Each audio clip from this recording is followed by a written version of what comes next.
Fue mi gente, es John Atwabi. En esta oportunidad tenemos que hablar de los más recientes cambios, que no son cambios, pero que sí son cambios, pero que depende a quién le pregunten, ¿ok? ¿Qué ha ocurrido con este conflicto de aranceles entre China y Estados Unidos?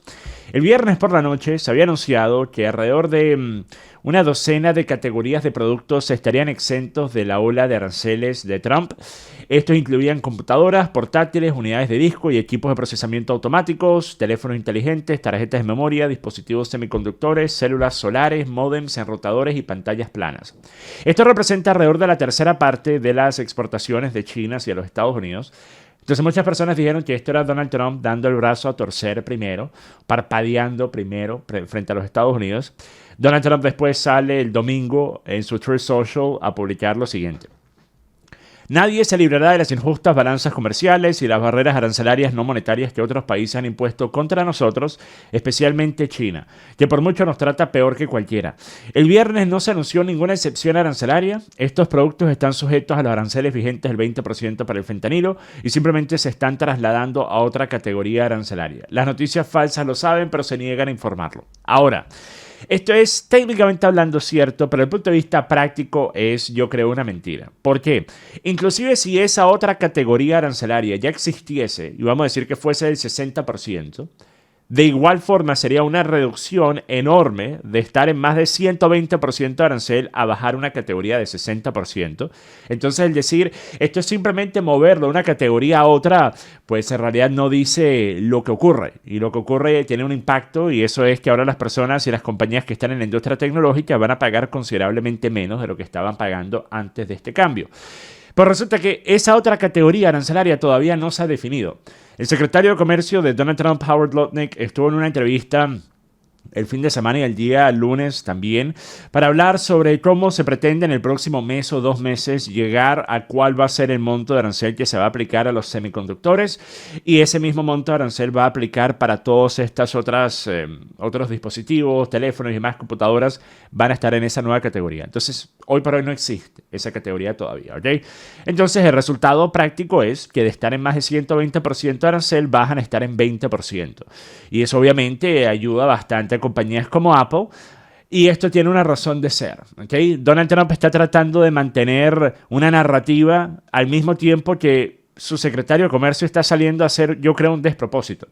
La idea aquí es darle un respiro a las compañías tecnológicas y también darle quizás un respiro a los mercados financieros. Entonces, ¿por qué salir a decir de inmediato, especialmente cuando se vio un alza en los mercados a la apertura el día de ayer, lunes, que después empezó a enfriarse cuando las personas se dieron cuenta de que esto no era una exención permanente, esto era simplemente algo que pudiese terminar en una semana, 2 o 3, ¿ok? Y pudiese ahora venir otro arancel que quizás inclusive sea mayor que el anterior, ¿ok?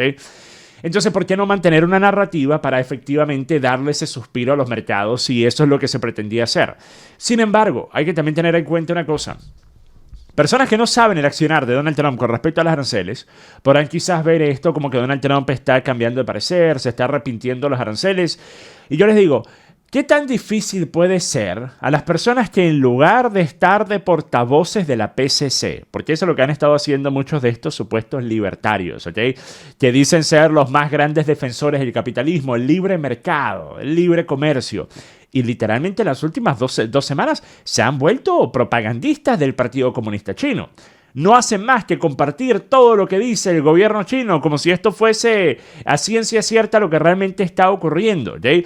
Por ejemplo, este tweet que yo lo vi publicado por muchos de estos supuestos libertarios de la Embajada de China en Estados Unidos, donde dice: incluso si Estados Unidos impusiera aranceles aún más altos, dejaría de tener sentido económico y en última instancia pasaría a la historia como un chiste económico mundial. Por cierto, y se preguntan si dice chiste, porque no aparece en español, aquí está, como un chiste en la historia económica mundial, ¿ok? Después dice: dado que ya es imposible para el mercado chino aceptar las importaciones estadounidenses con el nivel arancelario actual, si Estados Unidos impone más aranceles a los productos chinos, China lo ignorará. Sin embargo, si Estados Unidos persiste en socavar sustancialmente los intereses de China, China tomará contramedidas firmes y luchará hasta el final, ¿ok? Ahora miren, hay un modismo irónico que salió de la Unión Soviética en los años 60, que es la última advertencia de China.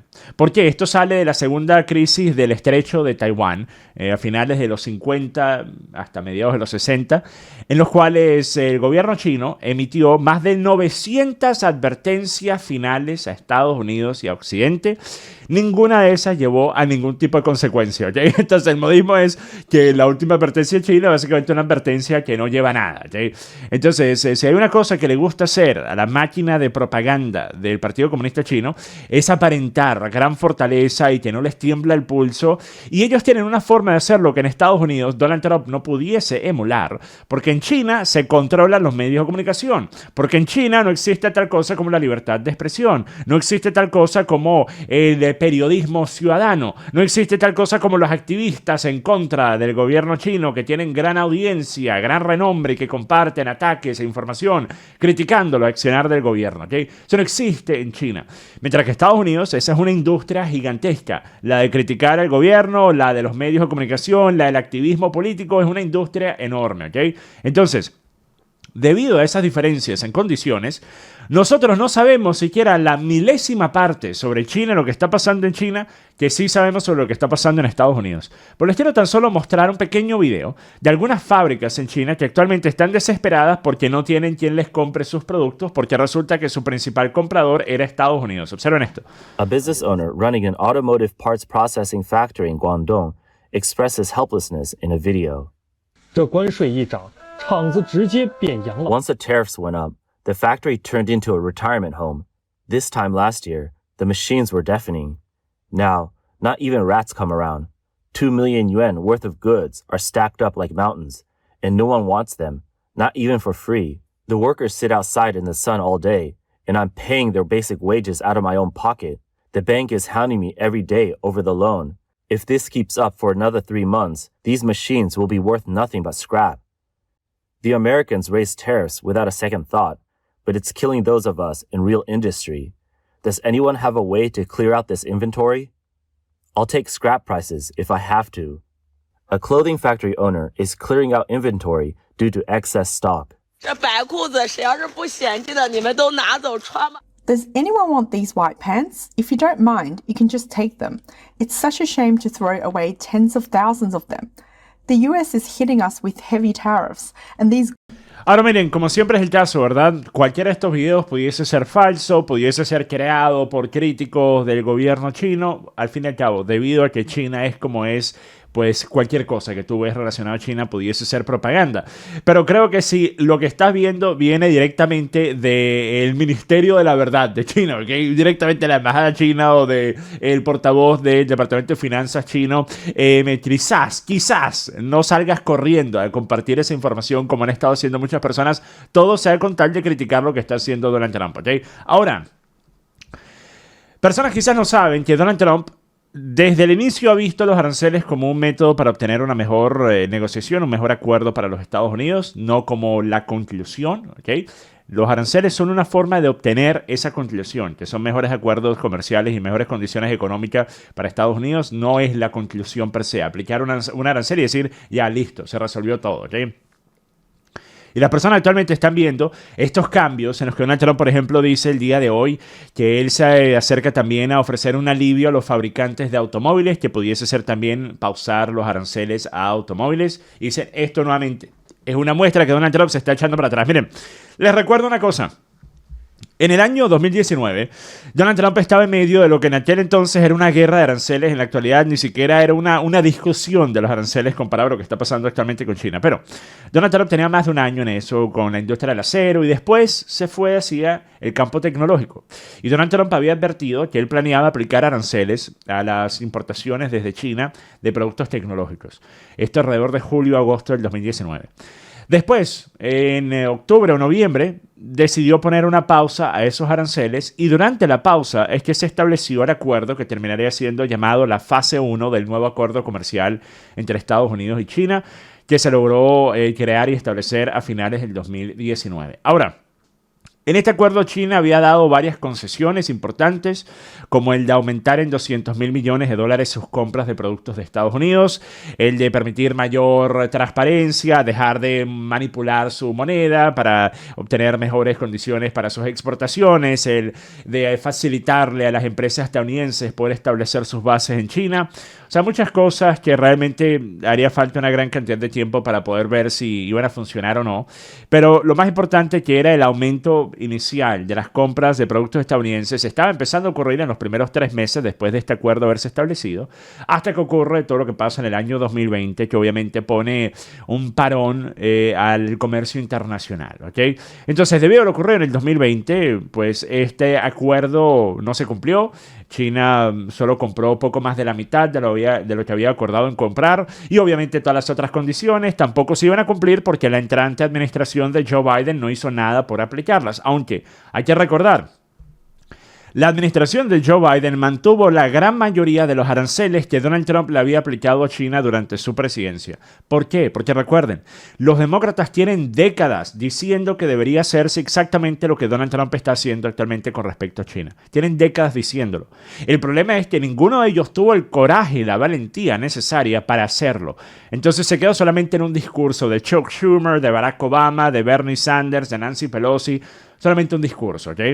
Joe Biden, a su vez, llega a la presidencia y dice, bueno, Donald Trump fue la persona que tuvo que lidiar con la mala prensa, con la mala publicidad, con las críticas debido a estos aranceles, pero ya los aranceles están allí, así que yo calladitamente y en silencio voy a simplemente dejarlos allí. Porque yo estoy de acuerdo con esos aranceles, porque yo también, siendo inclusive un demócrata, entiendo que China se está comiendo el almuerzo de Estados Unidos, ¿ok? Que China ha estado posicionándose como una potencia económica y militar a expensas del crecimiento estadounidense, a expensas del futuro de los ciudadanos estadounidenses y de tantos otros países de Occidente, del mundo entero, ¿ok?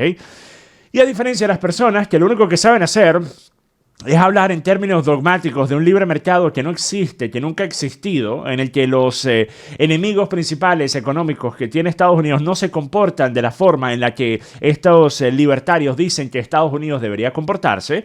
A diferencia de esas personas, yo he visitado muchos lugares en China, he viajado por China y he visto en efecto lo que han logrado crear, lo que han logrado construir con este auge económico. Y es realmente impresionante. Pero al mismo tiempo que es impresionante y en una medida inclusive mayor, es lamentable que al mismo tiempo que China está como está en la actualidad, Occidente está en decadencia absoluta. Es increíblemente lamentable. Por eso es que vuelvo y repito, ustedes me pueden llamar jalador de bolas de Donald Trump, que soy un fanático de Donald Trump. Yo creo que Donald Trump está haciendo absolutamente lo correcto con respecto al tema de China. Y si está dispuesto a ir hasta las últimas instancias de esta guerra de vencidas versus la PCC, está por verse, ¿ok? Está por verse. Sin embargo, me parece que esto es necesario. ¿Por qué? Porque de no hacerlo, tú estás permitiendo que las mismas condiciones que han llevado a que Estados Unidos se vuelva, al mismo tiempo que es el país potencia número 1 del mundo, un país dependiente para su propia seguridad de la producción de otro país, y no solo de otro país, de un país abiertamente hostil hacia Estados Unidos. Si a ustedes les parece que eso es algo que un gobierno debería permitir y aceptar, pues me disculpan, pero ustedes no estarían siquiera dispuestos a defender su propio hogar en tal caso, ¿ok? Ustedes serían la clase de personas que viene alguien, trata de entrar en su propiedad y ustedes le abren la puerta para facilitárselo, ¿ok? Ahora, quiero que vean lo que dijo Kevin O'Leary en una entrevista en MSNBC el día de hoy. They cheat, they steal, they don't play by the rules, and I've had enough. And so I would like this thing worked out. I don't care about the volatility. I don't care if Trump ratchets it up 25% a day. What do you mean? But Wait, Kevin. What do you mean you don't care about volatility if volatility has a direct impact on us as consumers? Because we have to fix this problem once and for all. It's killing us. It's killing small business in America. It's killing large businesses. All the IP these guys steal. You go back and look at all of their technological advancements, and this is a personal estimation, you're going to find source code from American companies back 4 decades ago. These guys don't play by the rules. And administration after administration, whether it be European or American, have not dealt with this. It's enough.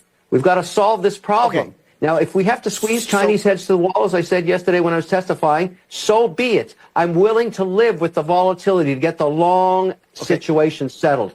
I want to compete in China. I want to open up those markets. What is the solution to dealing with China a system that systematically violates human rights Here's how and that it is works. able to use. Well, you That's how asked it me, I'm going to works, tell right? you. You got Xi. Okay. He's the supreme leader for life. What keeps him in power? Yes. Keeping his people employed and fed.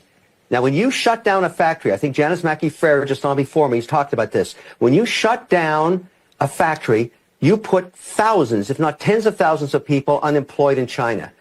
They take burning torches, just like in a Frankenstein movie, up to the castle, and that's a bad outcome for the supreme leader. He knows that. Now, what's the largest consumer market on earth? The United States. Ahora, miren, lo más cómico de todo es que el presentador de MSNBC es uno de los críticos de estas medidas de Donald Trump, pero al mismo tiempo reconoce que China viola los derechos humanos. Entonces, ¿por qué quieres seguirle comprando y enriqueciendo a ese país? ¿Por qué quieres seguir recompensando a ese gobierno? Realmente no lo entiendo, no entiendo. A las personas que están totalmente comprometidas con hacer todo lo necesario para no afectar al Partido Comunista Chino. Es absolutamente increíble. Y al mismo tiempo dicen, no, pero, y esto es el argumento más deshonesto que yo he escuchado, es decir, los aranceles por sí solos lo único que van a hacer es que los productos importados cuesten más. Primero, nunca hablan de los productos que pudiesen estarse haciendo a nivel nacional, pero segundo, lo más importante es, nunca se trató de hacer aranceles por sí solos. Nunca se trató de aplicar aranceles y dejarlos allí y pensar que eso iba a resolver los problemas económicos que tiene Estados Unidos. Eso se lo inventaron ustedes. Esas son las palabras de ustedes. Y son argumentos increíblemente deshonestos, ¿ok? Ahora, cuando Donald Trump está haciendo este ejercicio de tira y afloja, que ponemos aranceles tecnológicos y después los quitamos por un rato, les damos tiempo a respirar, lo está haciendo por un motivo estratégico claro. Y eso es que algunas de las compañías que más han dicho que planean invertir en Estados Unidos en las últimas semanas son justamente compañías tecnológicas. Apple había dicho que iba a invertir más de $500 mil millones en Estados Unidos en los próximos 4 años. Nvidia anunció un par de días atrás que va a destinar $500 mil millones a la construcción de infraestructura de inteligencia artificial en Estados Unidos y que llevará la producción de supercomputadoras a Texas. También con los automóviles, General Motors ha dicho que pretende ampliar su producción en Estados Unidos. Hyundai había anunciado un par de meses atrás que iba a expandir la producción en Estados Unidos. Entonces, Donald Trump sabe que el establecer una nueva base de producción, abrir nuevas fábricas, no es una cosa que se puede hacer de noche a la mañana. Entonces, ¿por qué castigar a las industrias dentro de las cuales hay compañías que ya han hecho estos compromisos de una enorme cantidad de dinero de inversión en los Estados Unidos? ¿Por qué castigarlos mientras que están tratando justamente de llevar a cabo esas inversiones? Entonces, Donald Trump está haciendo el tira y afloja, ¿ok? Es una cosa muy importante para este tipo de negociaciones y una cosa que al mismo tiempo que le da tiempo a respirar a los sectores que más compromiso de inversión en Estados Unidos están haciendo, mantiene esa intensidad con los sectores en los cuales las compañías más grandes todavía no han llegado a esos compromisos y al mismo tiempo mantiene gran presión encima de China. Por eso que actualmente China, inclusive para tratar de resguardar el yuan, está empezando a vender la deuda estadounidense y lo está haciendo a expensas de también su propia economía. Porque recuerden, tú terminas protegiendo el yuan hasta el punto en el que terminas fortaleciéndolo, pues ahora las exportaciones chinas al resto del mundo terminan siendo menos atractivas. Y eso es un lujo que realmente no te puedes dar cuando ya de por sí has perdido a tu principal comprador, ¿ok? Entonces, China actualmente está haciendo algo que es simplemente ver quién aguanta más. Si China puede aguantar más vendiendo esta deuda y manteniendo fuerte su moneda, o si Estados Unidos aguanta más con los niveles en aumento del interés de la deuda, ¿ok? Pues recuerden, de la misma forma que China tiene mecanismos para evadir estas guerras arancelarias, también los tiene, hipotéticamente hablando, Estados Unidos. Estados Unidos pudiese llevar a cabo quantitative easing, lo mismo que hicieron en el año 2008, la flexibilización cuantitativa, que básicamente cuando el gobierno se mete de por medio, la Reserva Federal empieza a comprar la deuda estadounidense, ¿okay? Para resguardar los niveles de interés, para resguardar la economía nacional.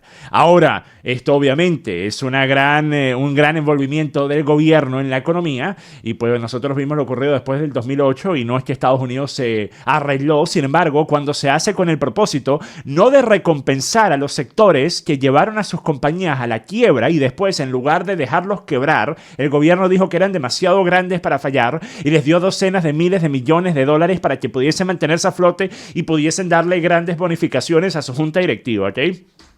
No para eso, sino con el propósito de desbancar a China, de por fin ganarle en esta competencia deshonesta, desleal, ilegítima, comercial que ha tenido China con el resto del mundo desde hace por lo menos 40 años, me parece que en tal caso sí tendría mayor uso, sí tendría mayor justificación implementar medidas como esas. Porque recuerden, cuando China China es el segundo tenedor extranjero más grande de deuda estadounidense, el primero es Japón, aunque recuerden, la mayor parte de la deuda estadounidense está en manos de Estados Unidos, pues de la Reserva Federal, está en el Seguro Social y demás. Pero lo que pudiese hacer China es que por medio de seguir vendiendo la deuda estadounidense, el precio de esta deuda, de estos bonos de deuda, baja y el nivel de interés aumenta, porque hay una relación inversa entre el precio del bono y el nivel de interés. Entonces, si la deuda costaba $100 cuando la compraste y tenía un retorno de 5%, te daba $5 al año. Si se devalúa la mitad porque otros países empiezan a llenar los mercados de esa deuda y se devalúa el precio de la misma, de repente vale $50 ese bono de deuda y tú de igual forma estás recibiendo $5 anuales. Eso ya no sería 5%, sería 10% ahora, porque ahora la deuda vale $50 y no 100, ¿ok? Entonces, cuando los niveles de interés suben, eso termina teniendo repercusiones en el crédito, en las hipotecas, en el financiamiento de los autos y obviamente tiene un efecto enorme que es que para Estados Unidos le costaría mucho más endeudarse y le costaría mucho más repagar el interés en la deuda que ya tiene, ¿ok?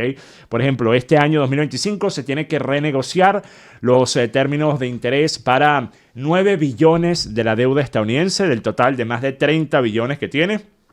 Entonces, esto es cuestión de realmente quién aguanta más. Y Estados Unidos tiene con qué aguantar mucho más que China. Ahora, si eso es lo que va a ocurrir o no está por verse. Sin embargo, vuelvo y repito, las personas que están diciendo que Donald Trump siempre pretendía que los aranceles fuesen el único medio por el cual se iba a lograr el MAGA, hacer Estados Unidos grande otra vez, les están mintiendo. O les están mintiendo o simplemente no saben de lo que hablan, ¿ok? Yo termino el video, mi gente. Hasta la próxima. Paz.